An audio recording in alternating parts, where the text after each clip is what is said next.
বন্ধুরা, আটা আর গুড় দিয়ে গোলা করে নিয়েছি। আজকে মিষ্টি গোলা রুটি করে নিচ্ছি, বুঝেছ। খাওয়াটা একটা বিশাল ব্যাপার, কি খাওয়া হবে। যাই হোক, করে তো নিচ্ছি গোলা রুটি। হাজব্যান্ডকে দিয়ে দিচ্ছি একে। এবার একে একে সবাইকে দিয়ে দেবো। এদিকে দুটো তাওয়া বসিয়ে দিয়েছি যাতে তাড়াতাড়ি হয়ে যায়। এইটা দেখি তুলতে পারি কিনা। বসালাম তো।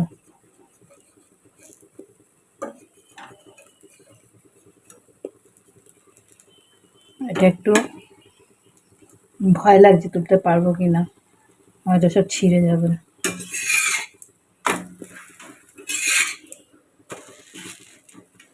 লোহার চাটুতে উঠছে, এটাতে উঠবে কিনা কে জানে।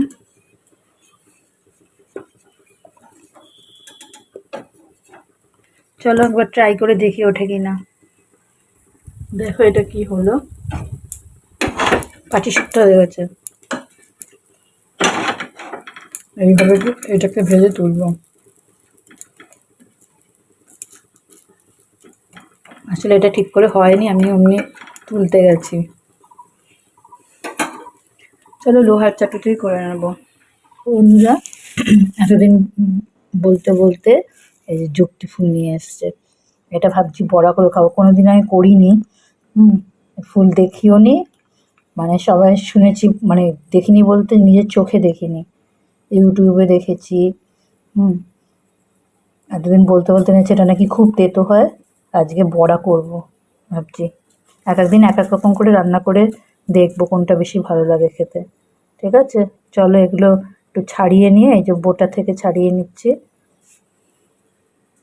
বেসন দিয়ে বড়া করব, দেখবো কেমন লাগে। ঠিক আছে বন্ধুরা, যুক্তি ফুল মেখে নিয়েছি, চালের গুঁড়ো, বেসন, কাঁচা লঙ্কা কুচি দিয়েছি, আর নুন হলুদ যেমন দেয় দিয়ে মেখে রেখেছিলাম। এইরকম বড়া বসিয়ে দিয়েছি, বড়া করছি। খেয়ে দেখবো কতটা তেতো হয়। এটা নাকি খুব তেতো, সেজন্য আমার হাজব্যান্ড আনতে যেত না এটা। ঠিক আছে, এটা খেয়ে দেখবো, ওটা হয়ে যাক বড়া, কতটা তেতো দেখবো। যদি দেখি বড়াতে বেশি তেতো লাগছে না, তাহলে এবার বড়াই করবো। চচ্চড়ি করার ইচ্ছে আছে, দেখা যাক। আজকে তো হবে না, আজকে তো বড়া করছি, অন্য একদিন চচ্চড়ি করবো। আমরা বড়া করে নিয়ে এসেছি। কিসের বড়া বলতো? যুক্তি ফুলের বড়া। চালের গুঁড়ি আর বেসন দিয়ে মেখে বড়া করেছি, আর মধ্যে কাঁচা লঙ্কা দিয়েছি। আর এখানে হচ্ছে যে ডিমের ঝোল বড় ছেলের জন্য, আর মাছের ঝোল আমাদের তিনজনের, আর এই হচ্ছে ঢেঁড়স আলুর চচ্চড়ি সর্ষে বাটা দিয়ে। চলো তাহলে খাওয়া দাওয়াটা এবার সেরে নিই।